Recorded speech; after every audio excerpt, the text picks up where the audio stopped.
Vamos fazer uma leitura no livro de Atos, capítulo 4, versos de 1 a 4. Vamos dar continuidade ao estudo de Atos. A última vez que nós falamos do capítulo 3. Pedro e João subiam ao templo e lá eles encontram um homem coxo de nascença.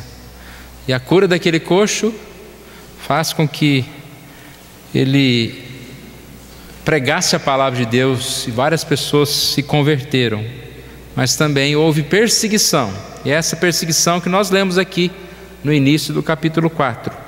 Falavam eles ainda ao povo quando sobrevieram os sacerdotes, o capitão do templo e os saduceus, ressentidos por ensinarem eles o povo e anunciarem em Jesus a ressurreição dentre os mortos. E os prenderam, recolhendo-os ao cárcere, até ao dia seguinte, pois já era tarde. Muitos, porém, dos que ouviram a palavra, a aceitaram, subindo o número de homens a quase 5.000. Vamos orar mais uma vez. Obrigado, Senhor, nós te louvamos por estarmos aqui na tua casa, por lermos a tua palavra. Que o Senhor nos abençoe, ó Deus. Todo o tempo possamos estar aprendendo de ti, desenvolvendo, ó Pai, o nosso raciocínio através do estudo, da sequência da tua palavra, ó Deus, da sequência dos temas que temos proposto para este ano, ó Deus, e que o Senhor Deus esteja abençoando, ó Pai, para que tenhamos em nossa mente paz e alegria a partir desse descanso, dessa confiança que a tua palavra nos passa, ó Deus. Isso que nós te pedimos, oramos em nome de Jesus. Amém. Nós temos falado sobre esse tema, uma família nas mãos de Deus. Eu quero retornar um pouquinho. O tema, uma família nas mãos de Deus, está baseado no texto de Efésios 3, 14 a 17. Por esta causa me ponho de joelhos diante do Pai, de quem toma o nome toda a família, tanto no céu como sobre a terra, para que, segundo a riqueza da sua glória, vos conceda que sejais fortalecidos com poder, mediante o seu Espírito no homem interior, e assim habite Cristo no vosso coração, pela fé, estando vós arraigados e alicerçados em amor. Então, nosso tema é que nós, como Paulo, temos uma causa para orarmos, para estudarmos durante esse ano.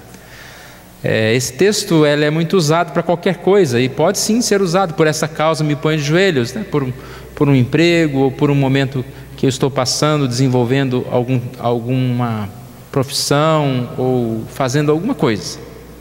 Mas o texto especificamente fala, por essa causa me ponho de joelhos, é Paulo falando a respeito da união daquela igreja. Judeus, gentios, e principalmente a questão da união com Deus, que é a união com Deus que proporciona essa união de nós uns com os outros. Por isso que ele diz, eu me ponho de joelhos diante do Pai, diante de Deus, o Deus que toma o nome toda a família, ou seja, nós somos família de Deus. Então nós estamos discorrendo sobre esse tema, a união do povo de Deus uns com os outros, a nossa união para com Deus, uma igreja que é família de Deus. E uma das mensagens é então o estudo do livro de Atos, porque o livro de Atos, ele é um momento especial da igreja. Você vai encontrar no livro de Atos uma igreja que cresce, mas uma igreja também que encontra perseguição, uma igreja que é santa, mas uma igreja que tem pecadores, e com certeza é muito importante para nós. O livro de Atos, deixa aberto a Bíblia no livro de Atos, ele começa já no capítulo 1, falando a respeito desta ascensão de Jesus. Jesus Cristo subiu aos céus, e aquelas pessoas que estavam presentes receberam uma promessa. Olha o versículo 4: comendo com eles, determinou-lhes que não se ausentassem de Jerusalém, mas que esperassem a promessa do Pai, a qual disse ele: de mim ouvistes. E essa promessa, versículo 8, ela é bem clara: recebereis poder ao descer sobre vós o Espírito Santo, sereis minhas testemunhas. Então nós percebemos que eles permaneceram ali por mais alguns dias, aguardaram em comunhão uns com os outros, em comunhão assim com Deus. Olha o versículo 14: todos estes perseveravam unânimes em oração com as mulheres, com Maria, mãe de Jesus, e com os irmãos dele. E aí nós vemos então no capítulo 2 a descida do Espírito Santo, um momento tão aguardado em que aqueles irmãos são visitados pelo Espírito Santo de Deus. Há uma pregação de Pedro quando 3.000 pessoas são convertidas, são batizadas no único dia. E ali então aquela igreja está sendo fortalecida, está sendo gerada. Eles, naquele momento de conversão sincera, de arrependimento, fazem uma pergunta para Pedro: que faremos? Disseram assim os novos convertidos. Responde Pedro, Atos 2:38: arrependei-vos e cada um de vós seja batizado em nome do Pai, em nome de Jesus Cristo, para a remissão dos vossos pecados, e recebereis o dom do Espírito. Essa igreja então, cheia do Espírito Santo, ela demonstra algumas evidências. Foi uma das mensagens que nós estudamos. Atos 2, 42 a 47 é uma passagem que nós podemos encontrar uma igreja cheia do Espírito Santo. Então diz aqui: perseveravam na doutrina, que era uma igreja que aprendia. Perseveravam na comunhão, era uma igreja que vivia em comum, a palavra koinonia, em comum, uma vida comunitária. Perseveravam no partir do pão e nas orações. Aqui a ideia da adoração. Serviam a Deus e eles ceavam, tomavam a ceia, participavam da adoração, tanto de casa em casa como no templo. E também uma igreja evangelística. Enquanto isso, acrescentava-lhes o Senhor dia a dia os que iam sendo salvos. Então não era uma igreja que só estudava, não era uma igreja que só tinha comunhão, adorava a Deus, mas tudo isso foi junto, né? Uma igreja que estudava, aprendia a palavra, uma igreja que por isso vivia em comunhão, amando uns aos outros, e assim adoravam a Deus em espírito e em verdade, glorificavam o nome de Deus, e assim tudo isso se juntava, ela se tornou uma igreja evangelística. E é o resumo também do que acontece no capítulo 1, versículo 8: mas recebereis poder ao descer sobre vós o Espírito Santo, sereis minhas testemunhas. Ou seja, uma igreja cheia do Espírito Santo, ela não só vai estudar, ela não só vai viver em comunhão, ela não só vai adorar a Deus, mas ela vai principalmente evangelizar. Todos esses pontos são pontos que fortalecem uma igreja para evangelizar, para servir a Deus. Então nós vimos aqui, né, esse começo tão bonito, uma igreja que parece perfeita, tem tantas coisas diferentes, e a gente começa a comparar com os dias de hoje, né? Nós vemos que às vezes tem igreja que parece só mais uma comunidade de amigos e não tem uma adoração verdadeira a Deus, ou até uma igreja que só adora a Deus, mas não tem comunhão uns com os outros. E assim nós vimos várias formações, e aqui a gente vê uma igreja tão bem formada, mas, como eu disse, a igreja de Atos, ela não só vai mostrar as perfeições de uma igreja, mas também outras situações. As mensagens que nós vamos estudar nessa primeira parte de Atos, nós vamos perceber que uma igreja é uma igreja que, como essa igreja que foi vista, é uma igreja que cresce, é uma igreja abençoada, mas ela passa por problemas, por perseguições. E as próximas mensagens nós vamos ver 3 tipos de perseguições: a perseguição do sofrimento, a perseguição da corrupção e a perseguição da distração. Tá? Isso nós vamos ver. Hoje nós estamos falando sobre essa perseguição no sentido do sofrimento que aquela igreja enfrentou, principalmente, vendo aqui, voltando à nossa passagem, em Atos 4, a prisão de Pedro e João, a perseguição daqueles irmãos por pregarem o Evangelho, o sofrimento que eles passaram. Então, como diz aí na frase, o bravo navio da igreja de Cristo estava pronto para içar velas, impulsionado pelo vento do Espírito, e iniciar sua viagem de conquista espiritual. Mas quase imediatamente surgiu uma enorme tempestade, uma tempestade tão feroz que a existência da igreja estava ameaçada. Então nós percebemos que uma arma do inimigo, né? O inimigo não está contente quando tudo vai bem, quando tudo começa a melhorar demais. Ele não vai ficar quieto, ele vai tentar nos derrubar. As provações, as tentações, as perseguições sempre irão existir na nossa vida, e muitas vezes elas vêm nesse momento em que está tudo muito bom. A violência, são 2 passagens. A que nós vamos estudar hoje, Atos 4, de 1 a 22, Pedro e João são presos. A segunda, também há uma prisão. Os apóstolos são presos e julgados, torturados e são perdoados, que está em Atos 5, 17 a 42. Nós vimos então o capítulo 3, que é como se fosse uma introdução para o que aconteceu no capítulo 4, que é a cura de um coxo. E naquele momento, quando as pessoas começam a elogiar Pedro, né, ele fala: não sou eu, não fiz nada, tudo que foi feito em nome de Jesus ele foi curado.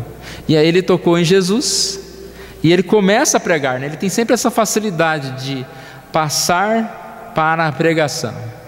E ele fala, né, esse Jesus que vocês mataram, que vocês perseguiram, matastes o autor da vida, a quem Deus ressuscitou dentre os mortos. E ele faz aquela pregação, né? E aí nós percebemos que os apóstolos são julgados. Muitos se converteram. Capítulo 4 fala que muitos se converteram, mas não impediu que naquele momento quem era contra os prendesse e os levasse ao cárcere.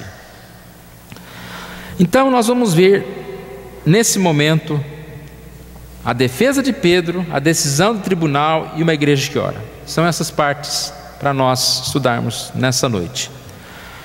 Atos capítulo 4, então nós percebemos que eles foram presos. Já disse aqui, né, que eles foram levados para um lugar e foram presos, ou seja, foram guardados, porque naquele dia não havia mais nenhum tribunal. Então esperaram para o outro dia, para a reunião. Ficaram uma noite lá, para no outro dia acontecer lá o interrogatório.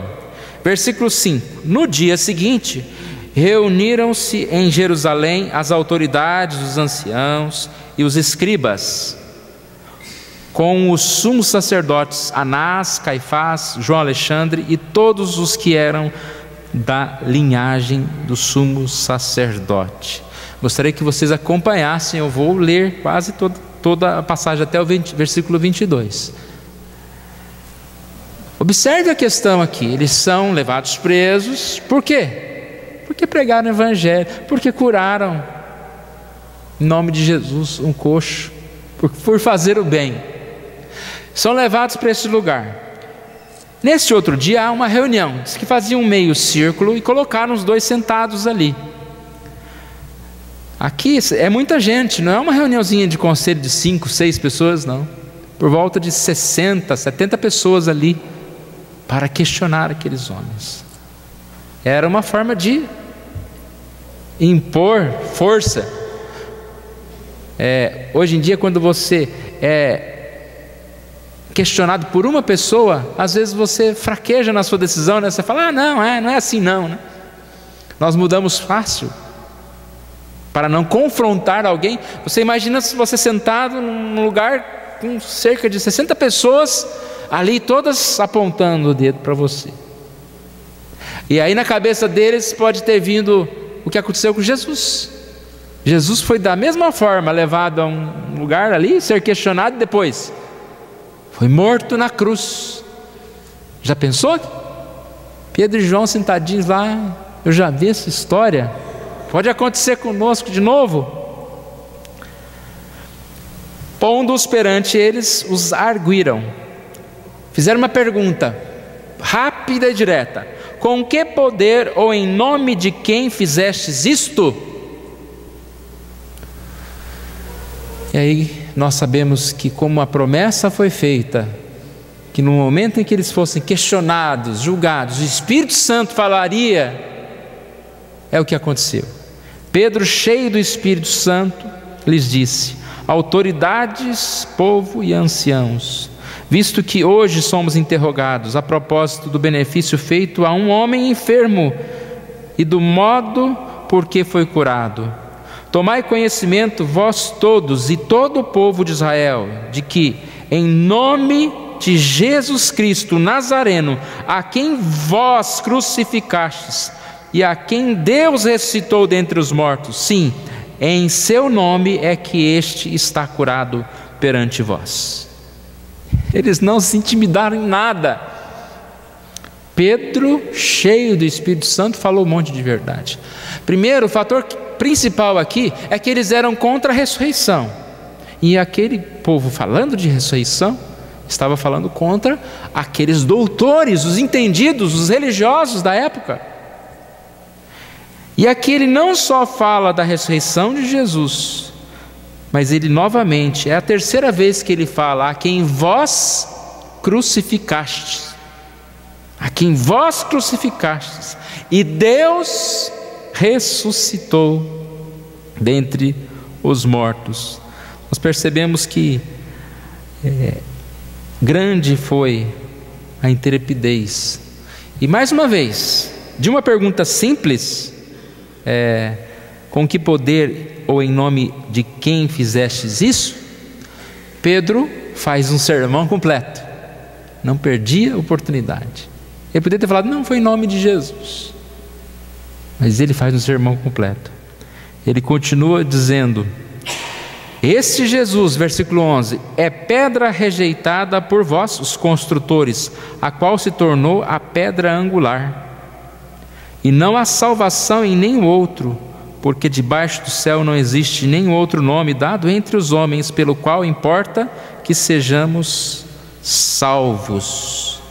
Esse Jesus, a pedra rejeitada, ele então está citando o Salmo 118, e ele está colocando aqueles que estavam questionando como os que rejeitaram. E Jesus é a pedra que foi rejeitada. Não há salvação em nenhum outro. Não há salvação em nenhum outro. Agora, aqueles todos que estavam ali para intimidar dois, parece que a figura muda, né? Como que cresce a figura de Pedro. E aqueles todos se murcharam ao verem a intrepidez de Pedro e João, sabendo que eram homens iletrados e incultos, admiraram-se e reconheceram que haviam eles estado com Jesus. Ficaram admirados, porque eles pensaram que iam levar aqueles dois coitadinhos lá na frente e eles iam ficar sem palavra. Realmente eles estavam com Jesus, porque Jesus falava com toda aquela intrepidez. E o fator maior era a testemunha daquele homem de 42 anos, curado. Um milagre que não tinha como ninguém dizer que era mentira, dizer que era arranjado, dizer que era o que fosse. Não tinha como. Eles estavam vendo ali aquele homem. Você imagina uma pessoa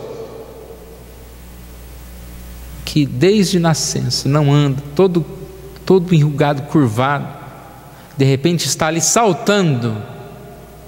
Não tinha como não dizer que aquilo não foi um milagre. Vendo com eles o homem, eles levaram o homem. Vendo com eles o homem que fora curado, nada tinham a dizer em contrário. Repare que o negócio só teve uma pergunta. Aí eles falaram assim: por favor, vocês dão uma saidinha, que a gente vai reunir aqui o conselho, e daqui a pouco a gente traz você de volta e a gente vai conversar com vocês novamente. Então pediu para que eles saíssem, e naquele momento a conversa deles foi: o que faremos? E um olhava para o outro: o que faremos? Pois na verdade é manifesto a todos os habitantes de Jerusalém que um sinal notório foi feito por eles, e não o podemos negar. O que faremos? Não tinha o que fazer, não. A única coisa que eles pensaram: vamos, de certa forma, pôr uma pressãozinha aqui neles. Para que não haja maior divulgação entre o povo, ameacemo-los para não mais falarem deste nome, a quem quer que seja. Então tudo que eles conseguiram é tentar ameaçá-los. Só que eles não poderiam cumprir aquela ameaça, porque toda a população iria contra aqueles. Por que eles iriam ameaçar, julgar, bater, prender em alguém que só fez o bem, alguém que foi usado para curar alguém?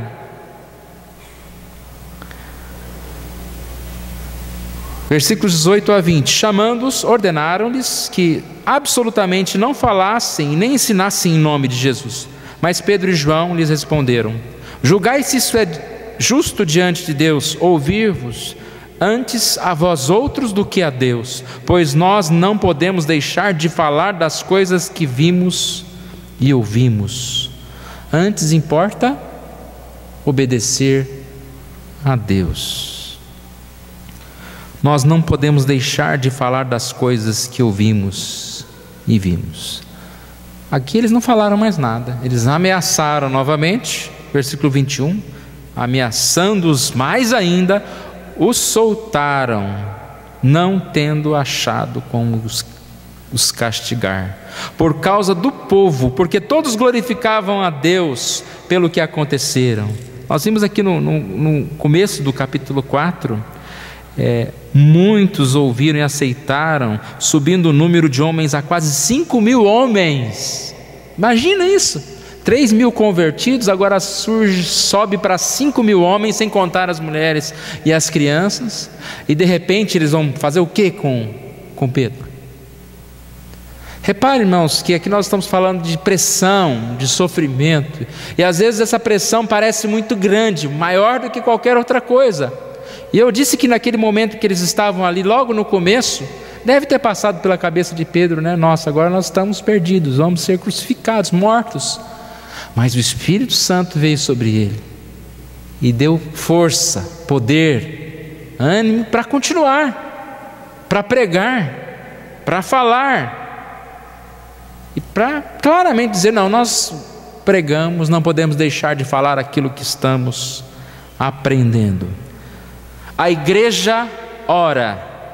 Repare então o que acontece. Depois que eles saíram desta reunião, dessa prisão, a primeira coisa que eles fizeram foi se reunir com a igreja.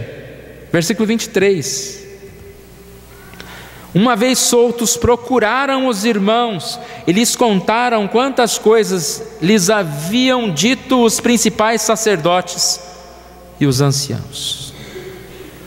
Relataram tudo.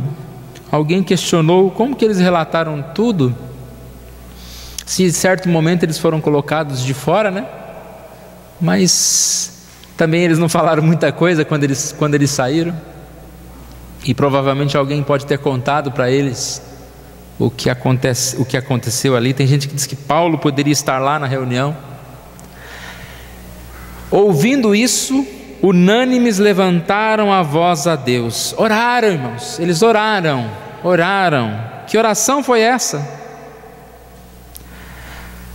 Primeiro, percebe a comunhão daqueles irmãos. Não precisou fazer nada, né? Parece que foi uma reunião espontânea, uma reunião de oração espontânea. Acabou aquele momento, a igreja se reuniu. Vamos lá receber os nossos irmãos, vamos receber Pedro, vamos orar. Se reuniram e levantaram a voz a Deus. Como eles começaram essa oração? Tu, soberano Senhor, que fizeste os céus, a terra, o mar e tudo o que neles há. Destacaram o poder de Deus. Tu és soberano Senhor. O Sinédrio podia fazer ameaças, podia tentar silenciar a igreja, mas Deus é o soberano Senhor. Os decretos dos homens não podem passar sobre o poder e o decreto de Deus. Ainda falando sobre a soberania de Deus, na oração deles, dizem que Deus é o Deus da criação. Fizeste os céus e a terra e o mar e tudo o que neles há. Deus é o Deus da revelação. Disseste por intermédio do Espírito Santo, por boca de Davi, nosso pai, teu servo: por que se enfureceram os gentios? Eles estão citando o Salmo 2. Eles estão sentindo, experimentando que eles estão vivenciando uma profecia lá do Salmo 2. Por que se enfureceram os gentios e os povos imaginaram coisas vãs? Levantaram-se os reis da terra e as autoridades ajuntaram-se contra o Senhor e contra o seu ungido. Tudo que eles viveram, as autoridades se levantando contra Deus, contra o povo de Deus.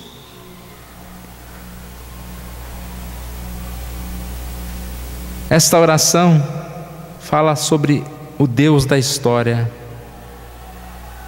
Muito interessante nesse momento em que eles perceberem que até aquele sofrer, até aquela prisão, fazia parte dos planos e dos propósitos de Deus, porque verdadeiramente se ajuntaram nessa cidade contra o teu santo servo Jesus, ao qual ungistes Herodes e Pôncio Pilatos, com os gentios e gente de Israel, para fazerem tudo o que a tua mão e o teu propósito predeterminaram.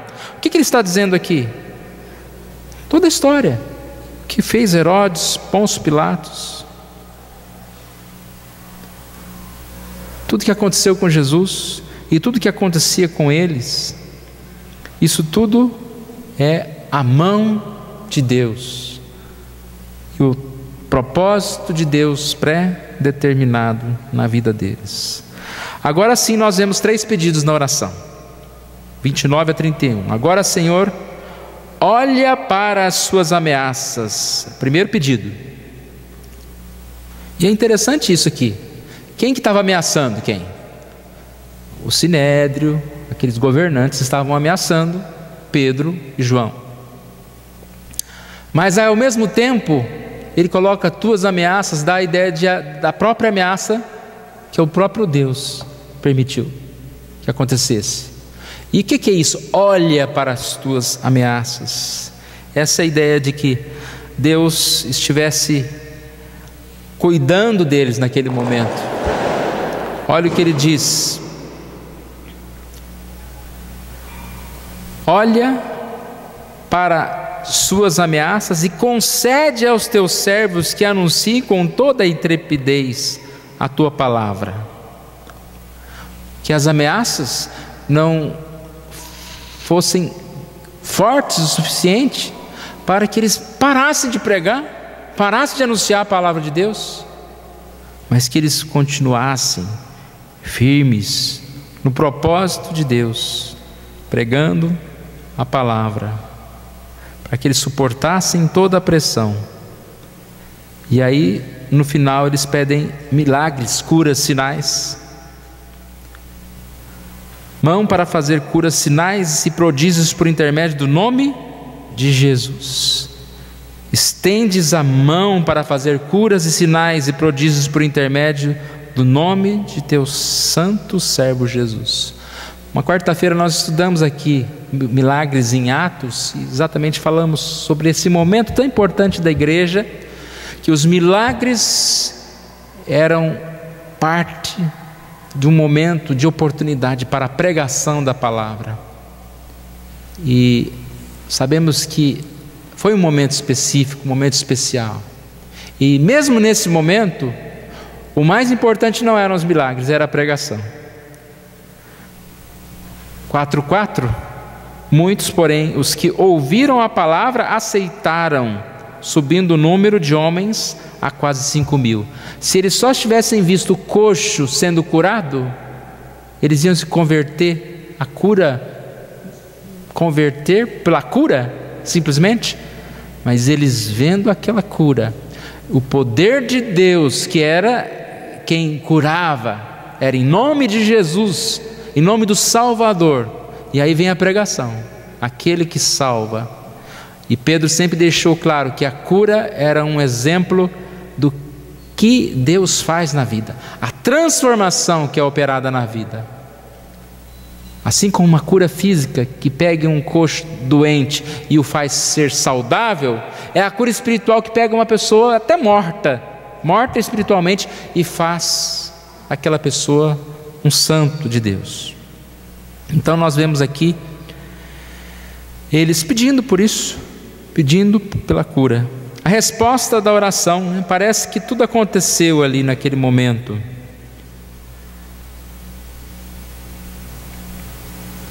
Versículo 30.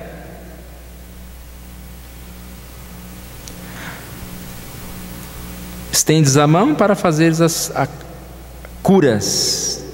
31, a resposta. Tendo eles orado, tremeu o lugar onde estavam reunidos. Todos ficaram cheios do Espírito Santo e com intrepidez anunciavam a palavra de Deus. Então eles receberam como resposta da oração, como um sinal, tremeu o lugar. Ficaram cheios do Espírito Santo. Se eles pediram, para poder pregar aquela palavra, eles receberam então o poder do Espírito Santo para pregar essa palavra. Anunciaram com toda intrepidez. Quando a gente olha para essa passagem, irmãos, aparentemente é tão fora do nosso contexto, tão fora do que nós podemos enxergar na nossa vida. Mas nós podemos ver que muitas coisas são sim parecidas. O ponto aqui que nós estamos querendo destacar nesta noite é a questão da perseguição, do sofrimento. A perseguição, o sofrimento é uma arma do inimigo.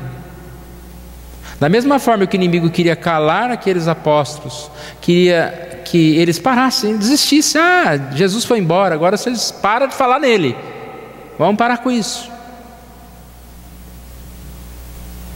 Nós também somos perseguidos.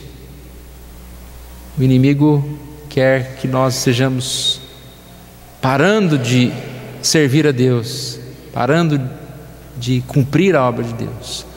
E uma das formas que o inimigo tenta é através do sofrimento, colocando as dificuldades na nossa vida. E as dificuldades muitas vezes desanimam, fazem com que pessoas parem.